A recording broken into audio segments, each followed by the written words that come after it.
খুব অদ্ভুত গল্প হচ্ছিল সেদিন আমাদের লিচুতলার আড্ডায়, কিন্তু সেসব নিতান্ত পানসি গুছির ভূতের গল্প।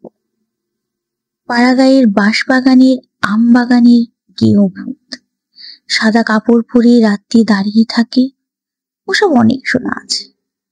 ওর বেশি আর কেউ কিচ্ছু বলতে পারল না। এমন সময় শরৎ চক্রবর্তী আড্ডায় ঢুকলেন। তিনি আবকারি বিভাগে বহুদিন কাজ করে অবসর গ্রহণ করেছেন সম্প্রতি। 60-এর কাছাকাছি বয়স। তান্ত্রিক সাধনা করেন, চিকুচি কুষ্টি বিনা পয়সায় করে দেন। কোন রত্নের আংটি ধারণ করলে কার সুবিধা হবে ঠিক করে দেন। পরের বেগার খাটতে ও জুড়ি বড় একটা দেখা যাবে এসব কাজে। লোক অতি সজ্জন, সকলে মানিয়ে শ্রদ্ধা করে। অনেকে ওর সামনে ধূমপান পর্যন্ত করে না। শরৎবাবু ঢুকে বলেন, এই যে কি হচ্ছে আজ, যে বাদলা নেমেছে। শ্যামাপদ মুক্তার বলেন, হাসুন হাসুন চক্রবর্তী মশাই, আমাদের ভূতের গল্প হচ্ছে বাদলার দিনে, তবে তেমন জমছে না। আপনার তো। শরৎ চক্রবর্তী মশাই বললেন, আমি একটা গল্প বলতে পারি, তবে সেটা ভূতের গল্প নয়। সেটা কিসের গল্প তা আমি জানি না, আপনারা শুনে বিচার করুন। শরৎবাবুর মুখে সেই গল্প শুনে আমরা সবাই অবাক হয়ে গেলাম। স্বর্গমত্ত যেন এক সত্যে কাঁথা হয়ে গেল। সেই ঘন বর্ষার বর্ষণ মুখর মেঘের আবরণ ভেদ করে। শরৎবাবু বললেন, আমাকে সেবার হঠাৎ জলপাইগুড়ির ওধারে দোয়াশ অঞ্চলে বদলি করলেন। আমার পরিবারবর্গ তখন ঢাকায়, তাদের ওখানে রেখে জলপাইগুড়ি চলে গেলাম। নতুন জায়গা, সেখানে নিজে না দেখে শুনে কি করে সবাইকে নিয়ে যাই।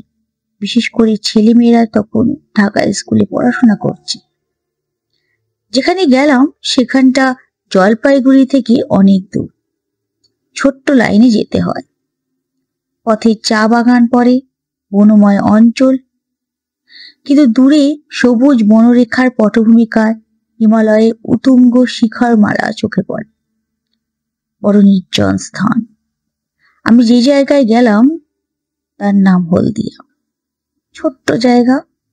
আমি সেখানে গিয়ে সিনিয়র সাব ইন্সপেক্টরের বাসায় উঠলাম, কারণ আমার বাসা তখনও ঠিক হয়নি। সে ভদ্রলোকের নাম বিভূতিমোহন মুখার্জি, বাড়ি নদিয়া জেলা।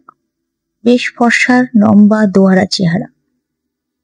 আমায় খুব যত্ন করলেন। দিন কয়েকের মধ্যেই বাসা ঠিক করে দেবেন ভরসা দিলেন।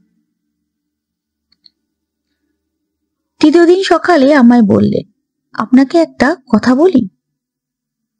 কি? আপনার এখন এখানে আসা খুব ভুল হয়েছে। কেন বলুন তো? আপনি জানেন না কিছু এদেশের ব্যাপারে? না, কি ব্যাপার? এই বর্ষাকালে এখানে ভয়ানক ব্ল্যাক ওয়াটার জ্বর হচ্ছে চারিধারে। আপনি নতুন লোক, আপনার তো খুবই জ্বর হওয়ার সম্ভাবনা বিদ্যমান। 2-1 বার জ্বর হলেই ব্ল্যাক ওয়াটার জ্বর দেখা দেবে। তখন জীবন নিয়ে টানাটানি পড়ে যাবে। এইরকম এদেশের কাণ্ড। তবে আপনারা আছেন কি করে? সে কথা আর বলে লাভ নেই। ইচ্ছে করে নেই। আসি পড়ে পেটের দায়ে। চাকরি ছেড়ে দিলে এ বয়সে যাব কোথায়, খাবো কি? আমার 2টি মেয়ে পরপর মারা গিয়েছে ব্ল্যাক ওয়াটার ফিভারে, তবুও বদলি পেলাম না। কি করি বলুন শরৎবাবু? তবেই তো একটু সাবধানে থাকলেই হবে। জলটা গরম না করে খাবেন না বাইরে গিয়ে। ব্ল্যাক ওয়াটার ফিভার হলেই কি মানুষ মারা যায়? ভালো চিকিৎসা না হলেই বাঁচার সম্ভাবনা খুব কম। বিশেষ করে এই বর্ষাকালে যারা নতুন আসেন, তাদের ধরলে বাঁচানো খুব কঠিন হয়ে পড়ে। আমি এরকম 2টো কেস দেখেছি, 2টোই মারা গেল। শুনে মনে ভয় হলো, কিন্তু সাবধান হয়েই বা কি করব? বিদেশে বেরিয়ে কতদূর সাবধান হওয়াই বা চলে? যা থাকে কপালে ভেবে কাজ আরম্ভ করে দিলাম। 10-12 মাইল দূরে দূরে গাঁজার দোকান, মদের দোকান তদারক করে বেড়াতে লাগলাম। খুব ভালোই লাগছিল। বর্ষা সবুজ অভিযান শুরু হয়েছে বনে বনে। কত রকম ফুল ফোটে, কত ধরনের পাখি ডাকে। দূর হিমালয়ে তুষারবৃত্ত কি একটা সিংহ একদিন দেখা গেল। মিচড়ির পাহাড়ের মতন ঝকঝক করছে সকালের সূর্য কিরণে। তবে রোদ বড় একটা উঠতে ইদানিং আর বেশি দেখা যেত না। ইতিমধ্যেই রেবতীবাবুর চেষ্টায় ভালো একটা বাসা পাওয়া গেল। উঁচু কাঠের খুঁটির ওপর কাঠের তক্তা বসিয়ে তার ওপরে বাংলো ধরনের ঘর করা হয়েছে। কাঠের মেঝে বেশ শুকনো খটখটে। ঘরটা বেশ বড়, আলো হাওয়া বেশ আসে। মনের ভয় ক্রমে কেটে গেল। তখন মনে ভাবে, রেবতীবাবু ওটা উচিত হয়নি। এখানকার মাটিতে পা দিতে না দিতে অমন ভয় দেখিয়ে দেওয়া কি ভালো হয়েছে? কেন করলেন ওটা রেবতীবাবু? অন্য কোনো মতলব ছিল নাকি? 7-5 ভাবে। এখানে আমার এক ব্রাহ্মণ আরদালি জুটল, নাম দিগম্বর পাড়ে। লোকটা অনেকদিন সেখানে আছে। রান্না করত খুব ভালো। সে হাট বাজার রান্না বান্না সবই করত, কোনো অসুবিধা ছিল না। মাস 2 পরে সেবার বামানপাড়ার নর্থ বলে একটা জায়গায় আবগারির তদারকে গেলাম। সেটা একটা চা বাগানের পাশে ছোট্ট বাজার।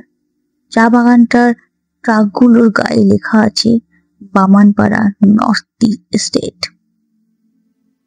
পাহাড়ি একটা ছোট্ট নদী পেরিয়ে আমরা গরুর গাড়ির বাজারে গিয়ে থামলাম। বেলা তখন 10টা। 2টি মারোয়ারি মহাজনের গদি আছে। তারা বন অঞ্চলে উৎপাদনের সওদা করে। সামন্ত বলে, মেদিনীপুরে একজন ব্যবসায়ী কাঠের কারবার আছে। গাঁজা ও আফিমের দোকান সেই দেবেন। সামন্তের ভাই শশী সামন্ত। ওখানে বসে থাকতে থাকতে আমার শরীর কেমন খারাপ হলো, মাথা ধরল। দেবেন সামন্তকে বলতে সে কি একটা হোমিওপ্যাথিক ওষুধ দিল। বললেও এতেই সেরে যাবে, কোনো ভয় নেই। আমি বললাম, আপনাদের এখানে ব্ল্যাক ওয়াটার হয়? খুব, মানুষ মরে, তা মন্দ মরে না। আপনারা ভয় পান না? আমরা অনেক দিন আছি। নতুন যারা আসেন তাদের ভয় একটু বেশি। সবাই দেখছি একই কথা বলে। গাজার হিসাব চেক করতে করতে আর যেন বুঝতে পারলাম না। তাড়াতাড়ি কাজ সেরে নিয়ে গাড়িতে উঠে পড়ি। জল তেষ্টা পাওয়াতে বামনপাড়া নর্থ চা বাগানে একটা গুমটির দোকান থেকে জল চেয়ে খাই, এক নেপালি দারোয়ানের কাছ থেকে। যখন বাসায় পৌঁছালাম তখন বেলা হয়েছে। আমার তখন খুব জ্বর, পথেই কম্প দিয়ে জ্বর এসেছে। খবর পেয়ে বিভূতিবাবু ছুটে এলেন। ডাক্তার ডাকা হলো, ওষুধ ও ইঞ্জেকশন চলল। 3 দিনের মধ্যেই জ্বর ছেড়ে গেল। দিন 15 বেশ আছি। সবাই বলল ঠান্ডা লেগে অমনটা হঠাৎ হয়েছিল, ও কিছু না। আমিও নিজেকে সেইভাবেই বোঝালাম। আবার বেশ কাজকর্ম করছি, শরীরে কোনো গ্লানি নেই। একদিন হলদিয়া পুলিশ থানায় বসে থানার দারোগার সঙ্গে গল্প করছি। হঠাৎ আবার জ্বর এলো। দারোগা বাবু লোক দিয়ে আমায় বাড়ি পাঠিয়ে দিলেন। আরদালি দিগম্বর পারেখকে বললাম, জল দাও। জল খেয়ে শুয়ে পড়লাম। 3 দিন ভীষণ জ্বরের ঘোর কাটলো। রেবতীবাবু ও থানার দারোগাবাবু দুবেলাই আসতেন। কিভাবে আমার সাবু বার্লি তৈরি করতে হবে আমার আরদালিকে শিখিয়ে দিয়ে যেতেন। 3 দিন পরে জ্বর কমে গেল। কমে বেশ সেরে উঠলাম। কাজকর্ম আবার শুরু করে দিলাম। দিন 15 পরে চা বাগানের একটা আবগারি কেস দেখতে গিয়েছিলাম। আবার হঠাৎ জ্বর এলো। এবার একটা জিনিস লক্ষ্য করলাম, এখানকার জ্বর বিলিক্টি বাজির মতো আসে, আবার বিলিক্টি বাজির মতন চলে যায়। সুতরাং প্রথম প্রথম জ্বর এলে আমার যেরকম ভয় হতো, এখন গা সওয়ার দরুন সে ভয় একেবারেই নেই। আরদালিকে ডেকে বলে দিলাম আগের মতন পথ্য প্রস্তুত করে আমাকে যেন খাওয়ায়। এবার কিন্তু একটু অন্যরকম হলো। অত সহজে এবার আমি নিষ্কৃতি পেলাম না। দিন দুই পরে উৎকট ব্ল্যাক ওয়াটার জ্বরের সব লক্ষণগুলো আমার মধ্যে ফুটে বেরোলো। অতিরিক্ত রক্তপাতের দরুন অত্যন্ত দুর্বল হয়ে পড়লাম। সেরে উঠতে 5-6 দিন লেগে গেল। দিন দুই পথ্য করার পর একদিন সকাল বেলায় আমার সঙ্গে বিভূতিবাবু আর দারোগা বাবু দেখা করতে এলেন। আরদালিকে চা করে দিতে বললাম, কিন্তু তারা চা খেলেন। পরে বুঝেছিলাম তারা চা খাননি ব্ল্যাক ওয়াটারকে ছোঁয়াচে জল ভেবে।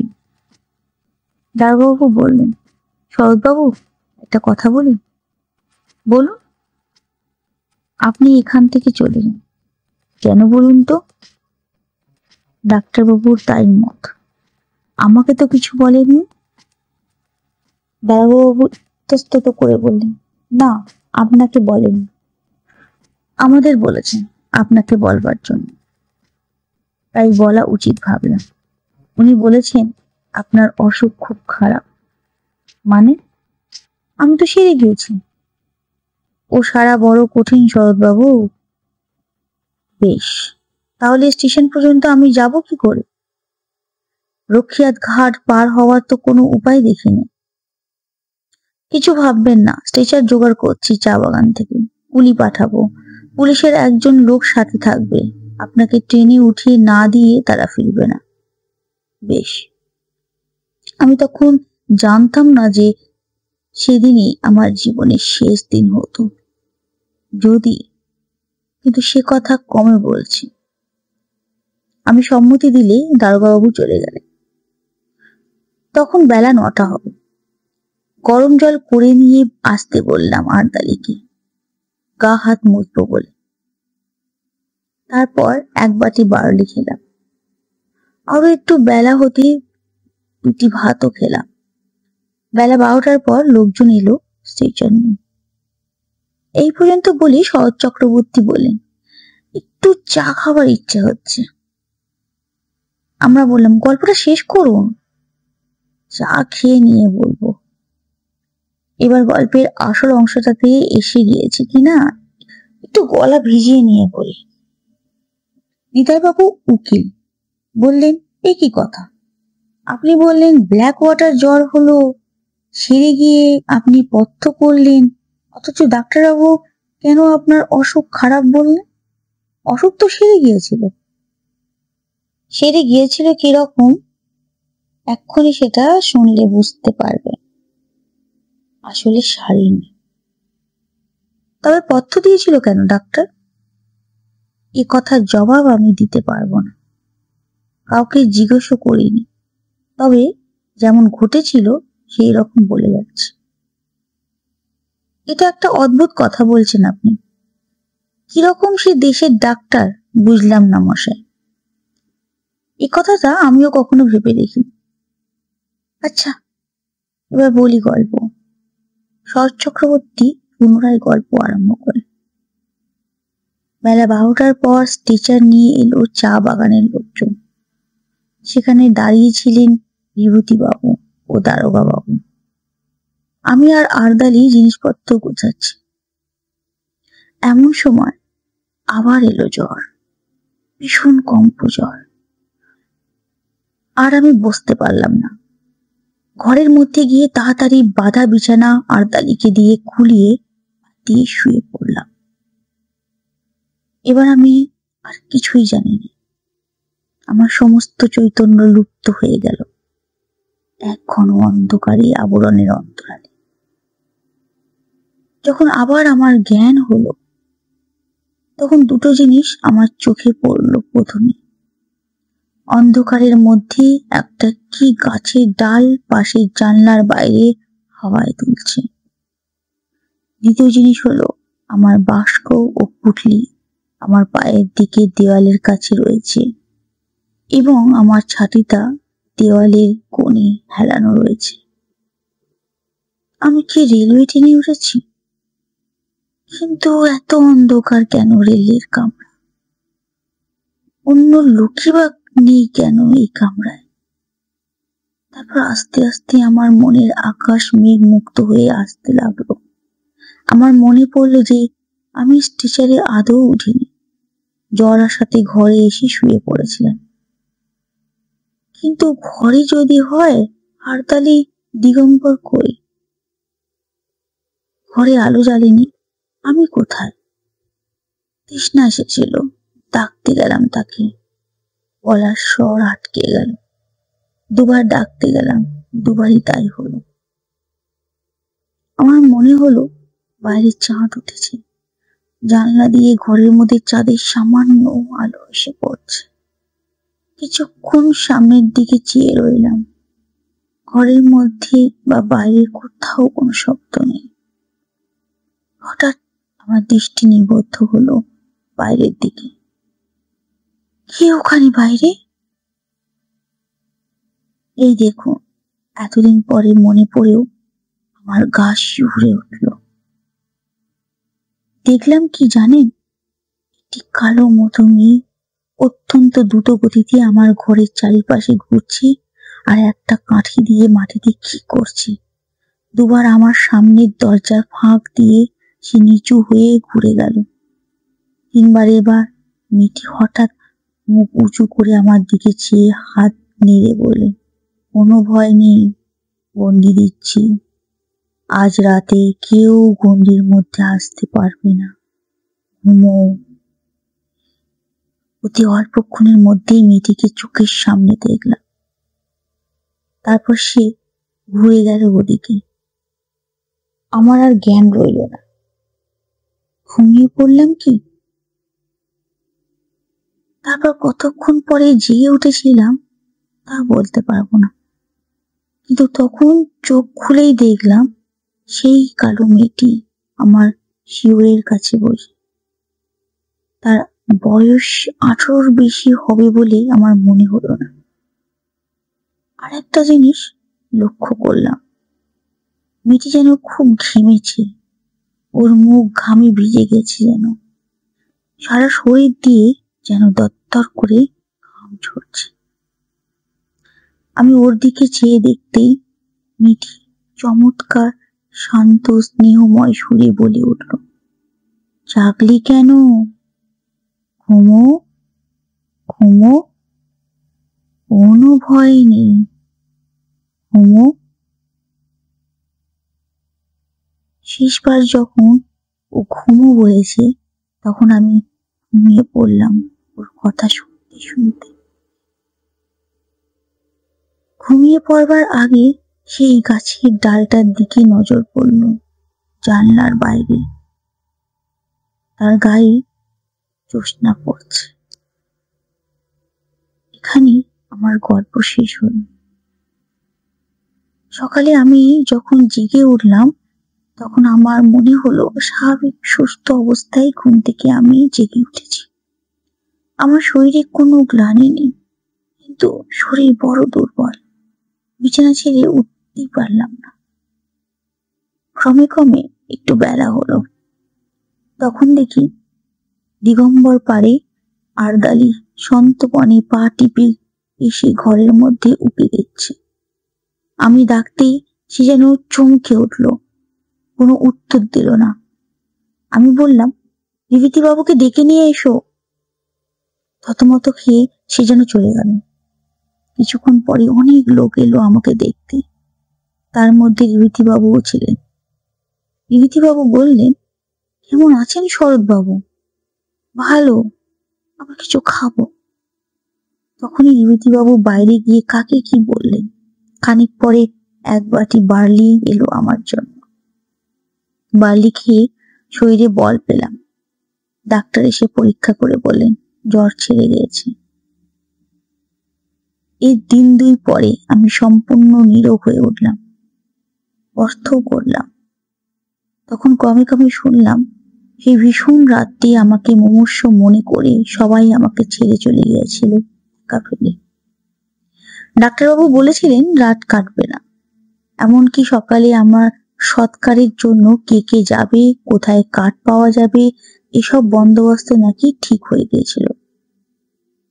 সকালেই লোক পাঠিয়ে আমার পরিবারবর্গকে টেলিগ্রামে আমার মৃত্যু সংবাদ জানানোর জন্য থানা থেকে একজন কনস্টেবল পাঠাবেন।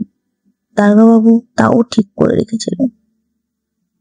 অথচ সেই পরিত্যক্ত অবস্থায় কে আমার মৃত্যুশয্যার পাশে সারা রাত বসেছিল, কে আমার ঘরে চারিধারে গণ্ডি এঁকে দিয়েছিল আমাকে বিপদের হাত থেকে রক্ষা করতে। সবাই পরিত্যাগ করলেও কে আমাকে সেই অসহায় অবস্থার মধ্যেও পাহারা দিয়েছিল, এসব প্রশ্নের কোনো জবাবই আমি দিতে পারবো না।